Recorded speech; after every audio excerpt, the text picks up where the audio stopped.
I really think that we need to move to the next limb of this, because in so jostling and scrambling for airtime, as it were, the different parties are throwing things around us. And I think one of the most interesting things I've noticed is that there is some kind of an economic discussion happening right now. There is the famous bottom-up, and I think there have been conversations about made in Kenya and all sorts of things. But I think we can listen to the Deputy President William Ruto speaking about bottom-up.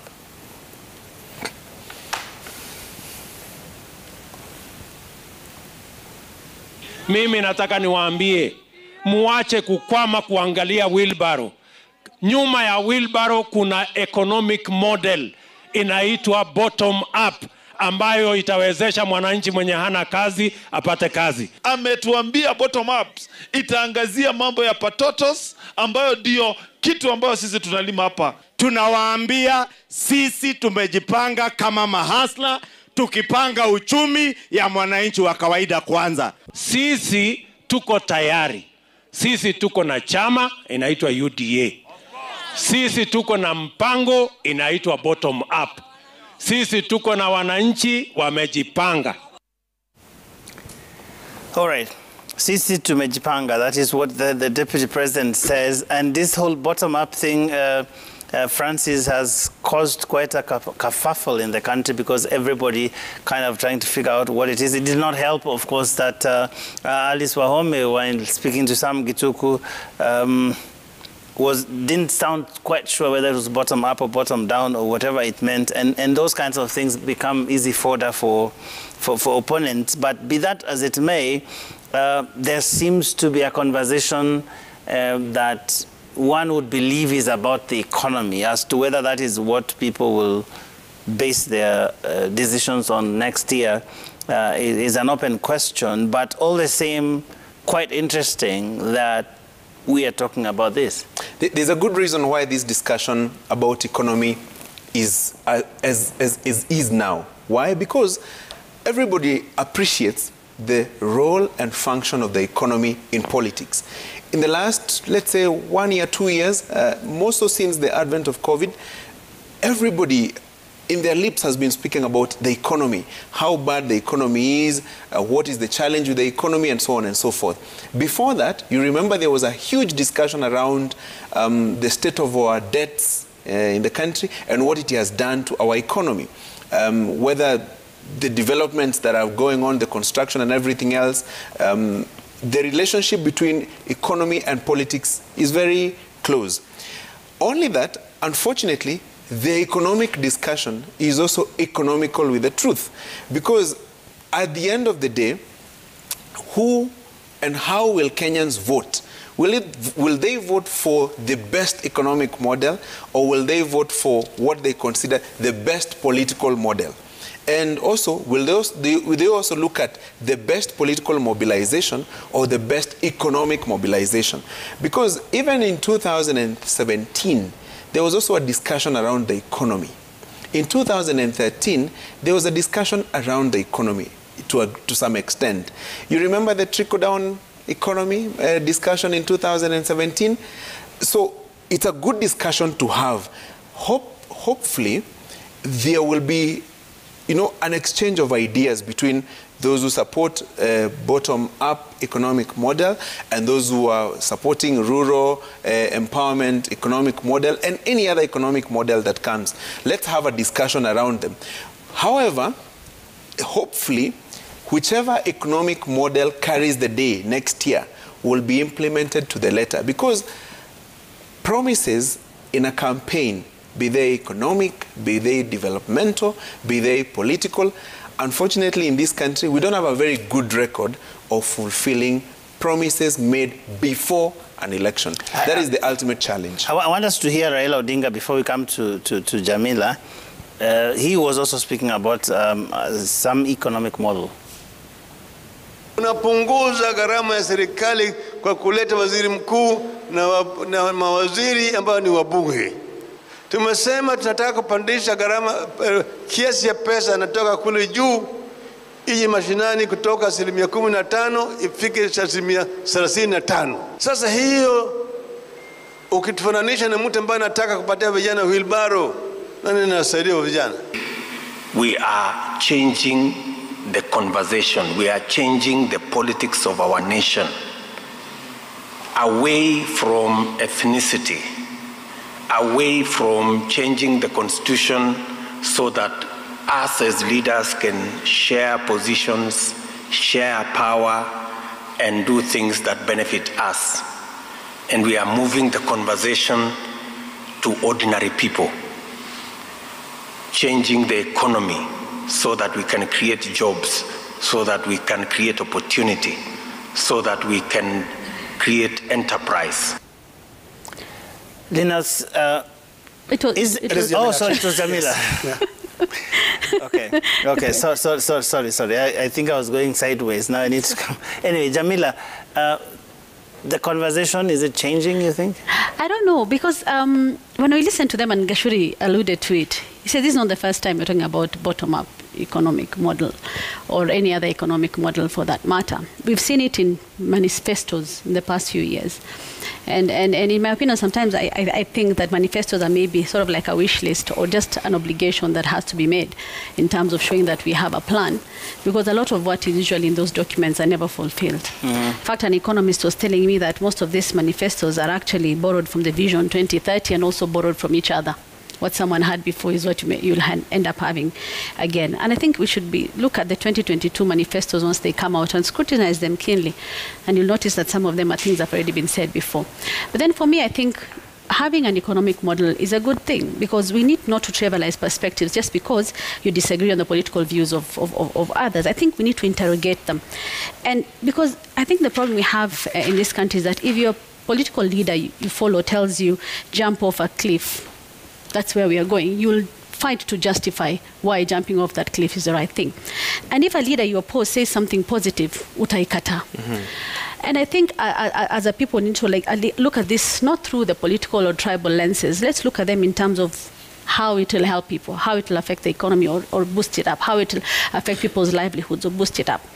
In fact, I think when someone takes over after the 2022 elections, they'll have a lot of questions to look at in terms of what is the state of our finances as a country, what are the funds that we have, what do we need to cut down, how do we reschedule our loans, and what is the effect of that, what do we have in terms of pensions that tunadaiwa.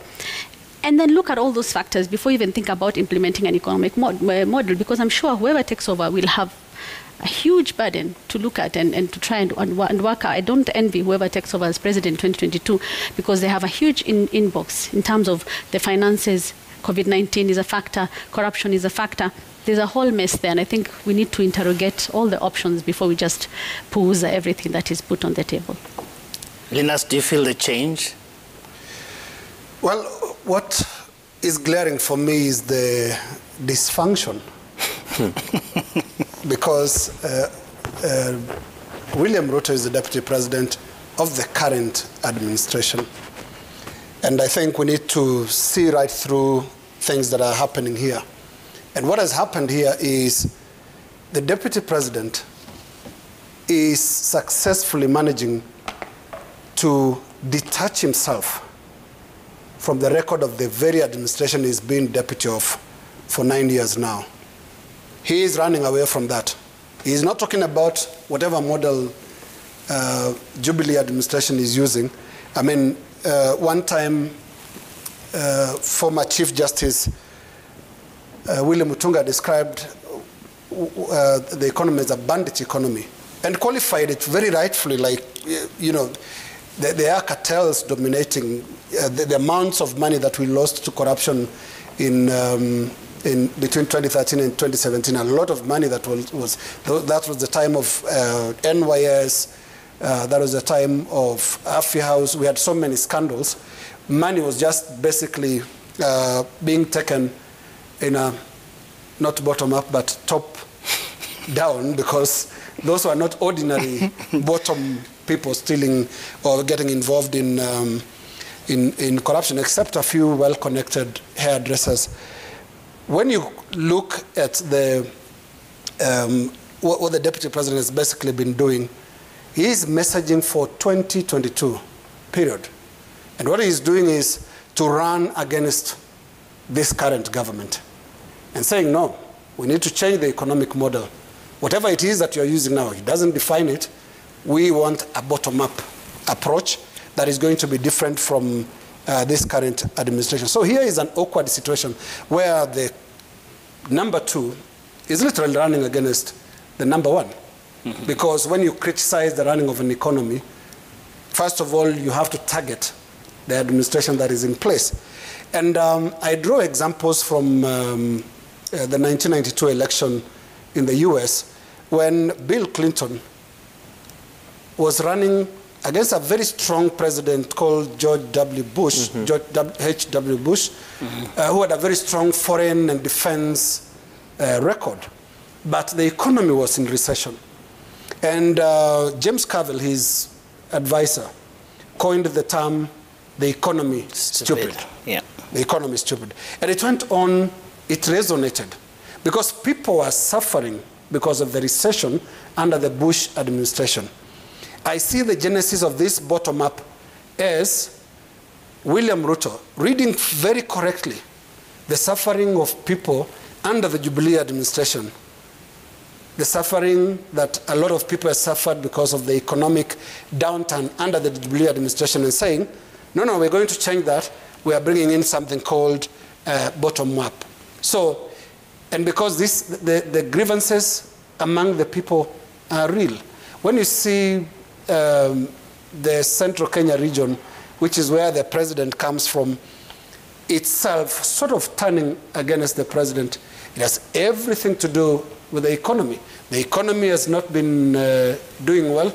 A lot of businesses shut down. Even pre-COVID, we were doing badly even before COVID.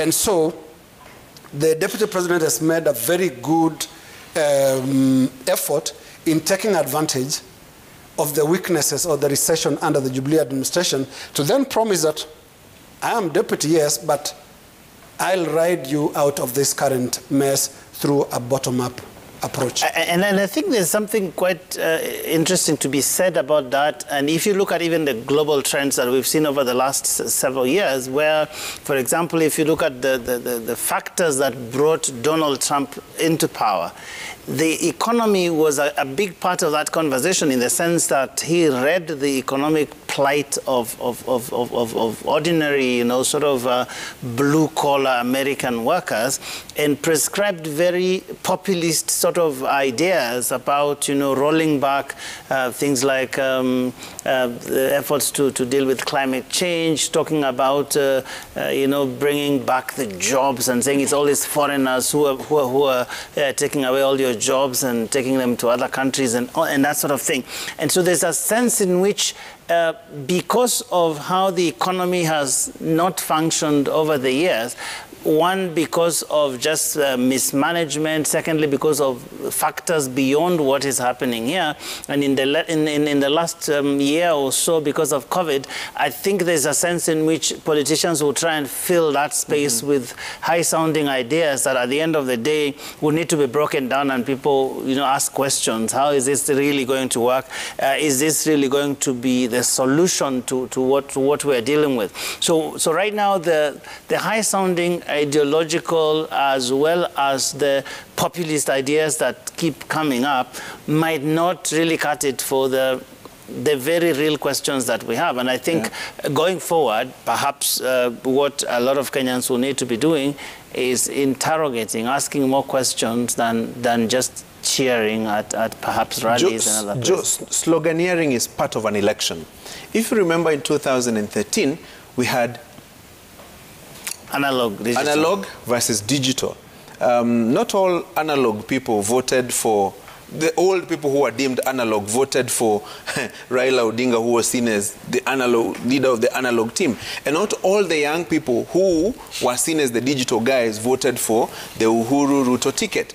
And in 2017, we had a similar sloganeering where was Kazi Endele or, guys, a new team to start over. So sloganeering is part of an election.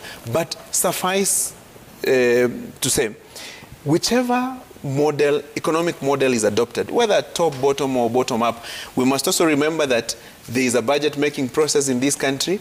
Number two, whether bottom up or top bottom or whichever model comes in, as long as resources are being stolen, corruption as we call it, as long as there's pilferage of public resources, as long as there's mismanagement of these resources, as long as there's misaligning of these resources where priorities are not considered, bottom up, top bottom, we will continue to have the same problems as we have. Because what is top bottom or bottom up with grand corruption, with mismanagement of resources, with allocation of resources in non-priority areas? So those are, in my opinion, the factors. And most importantly, repaying the debts and making sure that any other debt that is procured at an affordable rate and for the right reasons. Sorry, which debts?